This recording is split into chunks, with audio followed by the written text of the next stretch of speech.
Shimla is a popular summer destination in India, especially during the scorching heat wave in the plains.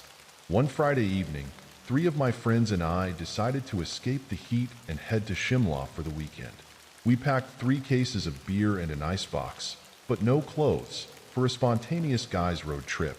We left Chandigarh at around 7 p.m., excited for the adventure ahead. Our driver assured us that his friend owned a guest house in Shimla where we could stay. Another group of our friends was already ahead of us in a separate vehicle, heading to the same guest house. As we got stuck in a traffic jam, we received a call from our friends. They had reached the guest house around 8:30 p.m. and found it unsettling and eerie. They quickly left and booked to stay elsewhere in the lively center of Shimla, advising us to do the same if we had no other options. We brushed off their concerns and continued on our way. After a slow drive and consuming 2 cases of beer, we finally reached Shimla. We had a quick dinner and made our way to Summer Hill, where the guest house was located. The route was dark and desolate, with tree branches casting ominous shadows on the road. We arrived around 10 p.m., and the place looked like a haunted house straight out of a horror movie. The guest house stood in ruins, with an unsettling atmosphere that made us all hesitate. The owner, our friend's acquaintance, greeted us and showed us the rooms. The ceilings were low, barely 5 feet off the ground, and the entire place felt claustrophobic. We were given 4 separate rooms, but before leaving, the owner warned us, do not open the windows or the doors, no matter how hard they are knocked. Goosebumps ran down my spine as I asked him why, but he only repeated his warning and left. We decided to stay in one room together, crammed onto a small bed with our beer-filled icebox. That night, we heard persistent knocks on the windows and doors. Despite our fear, we obeyed the owner's warning and did not open them. The knocks grew louder and more desperate as the night went on, and we could hardly sleep. In the morning, we packed up and prepared to leave. My curiosity got the best of me, and I went outside to check the window where we had heard the knocking. To my horror, I discovered a deep ditch right outside the window, with no space for anyone to stand and knock. The realization sent chills down my spine, and we quickly left the guest house. A few months later, our friend who knew the guest house owner delivered some disturbing news. The owner had committed suicide at the guest house, and since then, no one dared to stay there. We never spoke of that night again, and the 4 of us never went on a hillside trip together. The memory of those ghostly knocks and the eerie guest house still haunts us to this day.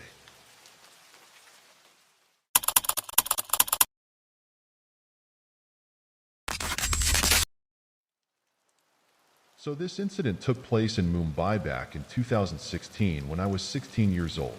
I was preparing for board exams and used to take classes for late. Once I got very late and left the class around 10:30 p.m. So there were 2 routes that lead to my home. One was a long route that takes around 45 minutes to reach the home, and another one was a shortcut but deserted after evening. As I was already late and hungry, I decided to take the shortcut, and that was the worst mistake I made. On that route, I had to cross a railway track and then walk around 2 kilometers to reach my home, while also crossing a deserted hospital on the way. Weather was pleasant that day, and I was in a good mood when I plugged my earphone on and started walking. Everything was normal until I reached near that hospital. When I reached there, suddenly the wind was cold and I had a goosebumps. It was strange because in Mumbai we always have humidity. However, I kept walking when I felt like someone is walking behind me. I turned around, but no one was there. I continued to walk when I saw in some distance there was a woman in sari, Indian tradition cloth of a woman, that seemed like my neighbor Anne. I was relieved thinking that now I don't have to walk alone on that creepy road. I shouted, calling her name, but there was no response, so I started to walk faster towards her, but however couldn't get closer to her. So I started to literally run towards her, still calling her name, and she was still walking in a normal speed, but somehow the distance between us kept unchanged. I couldn't understand what was happening, so I stopped and tried to figure out what the actual thing I was chasing. I kept looking at her, and in a fraction of seconds, she disappeared into thin air. Mind you, that road was all straight for at least 1 kilometer, and there was no place to hide. No way she could run away or hide somewhere. That was enough. I lost control over myself and started running like a dog and only stopped at my home. I was so scared that I got fever that lasted for a week. Next day I told everything to my family, but they didn't believe and shrugged it off, saying I should take some rest from studies and that I am imagining things. But weird things started to happen. I used to feel like someone was caressing my hair when I am sleeping. I was afraid to be in the dark, and I remember seeing silhouette in my room whenever I was alone, but this time I didn't tell these things to my family. But one day my cousin, whom I shared my room with, came running out of the room screaming. We were all in the hall watching TV.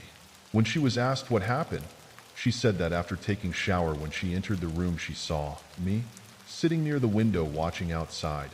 I usually used to sit there after getting done with my studies.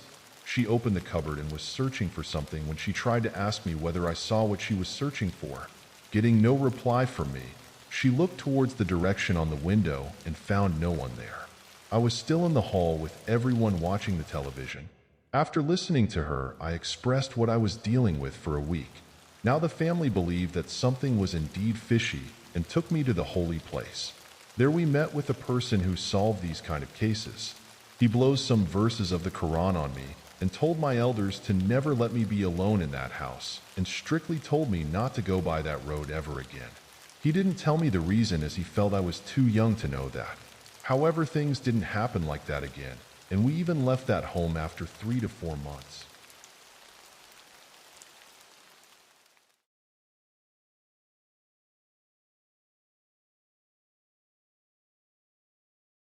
This was a wild experience, the kind of experience where you just want the night to pass. This happened in June 2021, during the peak of summer. My girlfriend and I planned a trip from Chandigarh to Dharamshala, Palampur, and Burbilling. We have an affinity for Himachal tourism hotels, which are government-operated and yet offer unmatched hospitality. Most of these hotels are in British-era buildings used as vacation stays by British rulers during the pre-independence era in India.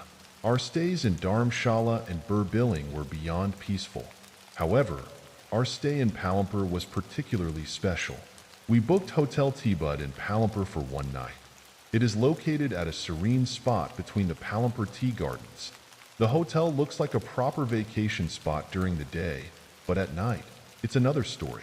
We checked in during the afternoon around 2 p.m., kept our bags in, had lunch at the restaurant, and spent the day visiting nearby spots, including a church built in the 1850s and other popular tourist locations. As night approached, we were in our room, and there was a lot of noise coming from the room next to ours. It sounded like furniture was being moved and many people were talking non-stop, coordinating the movement of the furniture. I decided to open our room's door to ask them to be discreet, but as I opened the door, there was no one there. Not one person in sight, no sound at all, and darkness at both ends of the corridor. I didn't think much of it, and we went to the balcony, opened a bottle of gin we had brought with us, and ordered a bunch of lemonades from the hotel restaurant. After a few drinks, we decided to head downstairs to the restaurant. We were staying in the top floor room, 301, a corner room with a staircase on one side and other rooms on the other side. We had dinner at the restaurant and went into the hotel garden for a quick walk to digest the food before going to bed. There was a long layout of tables similar to a conference setup, with tables joined in a row and chairs all around. Both the tables and the chairs were made of metal and painted white. As we passed by the table, it sounded like a crowd of people were sitting at each chair, chatting over dinner. One of the hotel staff members approached us and asked us not to go too far into the garden at this hour for safety reasons. Again, we didn't think much of it and went back towards our room. The noise from the room next to ours grew louder and louder, like furniture moving non-stop. It seemed like they couldn't sleep and were turning the bed in every direction possible. Continuous knocks on the walls and shaking vibrations to the extent that the chandelier in our room was moving with certain knocks. Our bedroom door would knock, and upon calling, "Who is it?" there would be no response. Later, I called the restaurant to send us some drinking water. Again, the door knocked, I opened it, and no one was there. It knocked at least 5 times between my phone call for water and until the guy came with the water. I asked him about the knocks and sounds from the other rooms. and he said he would get it checked and left quickly. The noises became unbearable throughout the night, and we had trouble sleeping. The next morning, the same thing happened again. Loud noises in the corridor, and upon opening the door to check, nobody in sight. Anyhow, while I thought all this was very strange, I did not want to get myself scared as I had to protect the woman with me. If she thought I was scared, it would only make things more difficult. Throughout this experience, I kept my peace together and did not act scared. During our hotel checkout, my girlfriend insisted I ask the hotel manager why there was so much noise all night that we could barely sleep or rest. As she kept insisting, while making the payment at the hotel reception, I asked the manager about all the noise, and he responded, "Since you are a couple, we thought of giving you privacy by giving you the top floor room in the corner so you wouldn't be disturbed." We smiled and told him we couldn't sleep all night because of the continuous sounds of people talking and furniture moving around. In that moment, all the hotel staff present made eye contact with each other and looked back at us, while the manager said, "The room next to yours is empty," and in fact, there was no guest on the entire floor. That's when we looked at each other, my partner and I, in deep shock at what we had gone through the entire night. As we left that place, the staff continued to maintain their silence on our feedback of the stay. We checked out from there, drove to our next destination, Burr, Billing, and slept the entire day at Burr, as I was so tired from no rest during the night before. This stay is engraved in our memory now. Please comment your thoughts on this experience, or if you can help me understand what actually happened to us that night.